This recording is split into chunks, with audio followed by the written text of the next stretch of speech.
किसी गांव में एक किसान रहता था। उसके पास दो जानवर थे, एक मेहनती बैल और एक थोड़ा चालाक गधा। बैल खेत में हल चलाता था और गधे पर बैठकर किसान आसपास के गांव जाता था। एक दिन रास्ते से गुजरते हुए एक बुजुर्ग साधु किसान के घर रुक गए। लोग उन्हें अघरी बाबा कहते थे। किसान ने आदर से उनकी सेवा की, खाना पानी आराम सब दिया। अघरी बाबा जाते समय बोले, तूने मेरा बहुत सम्मान किया। मेरे पास एक इल्म है जानवरों की बोलियां समझने का। अगर चाहे मैं यह तुझे दे दूं, पर एक शर्त है, यह राज किसी को भी बताया तो उसी समय तेरी जान चली जाएगी। किसान ने बिना सोचे हामी भर दी। अघरी बाबा ने उसे वह इल्म दिया और चले गए। कुछ दिन बाद किसान ने देखा कि बैल चुपचाप उदास बैठा है। गधा उसके पास आया और बोला, क्या हुआ भाई, इतने दुखी क्यों हो? बैल बोला, हर दिन इतना काम, ऊपर से मार, मैं बहुत थक गया हूँ।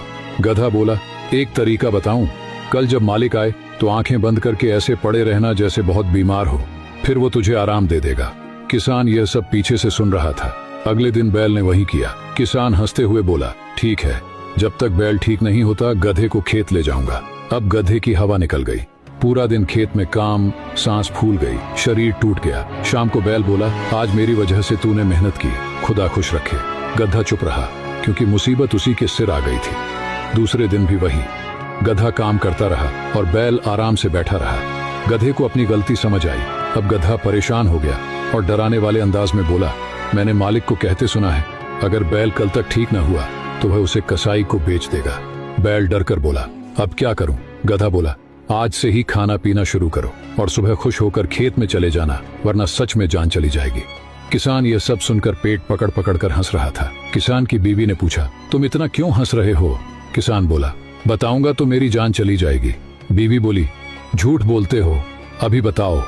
किसान ने बहुत समझाया, अगर मैंने बात बताई तो मैं मर जाऊंगा। लेकिन बीवी जिद पर अड़ गई, मरते हो तो मर जाओ, पर राज बताओ। किसान सोच में पड़ गया, क्या करे। उधर आंगन में मुर्गा और कुत्ता बहस कर रहे थे। कुत्ता बोला, हमारा मालिक मरने वाला है और तू गाना गा रहा है। मुर्गा बोला, मालिक खुद बेवकूफ है, बीवी की जिद में अपनी जान दे देगा। अगर मैं उसकी जगह होता तो बीवी को थोड़ा डांट कर सीधा कर देता। किसान यह सुनकर समझ गया कि उसे क्या करना चाहिए। किसान ने बीवी को झोपड़ी में बुलाया और हल्के से डांट कर कहा, हर बात की जिद मत किया करो। बीवी हाथ जोड़कर बोली, मैं तौबा करती हूँ, आगे से कभी जिद नहीं करूंगी। किसान की जान भी बच गई, घर में शांति भी आ गई और उसे एक बड़ा सबक मिला।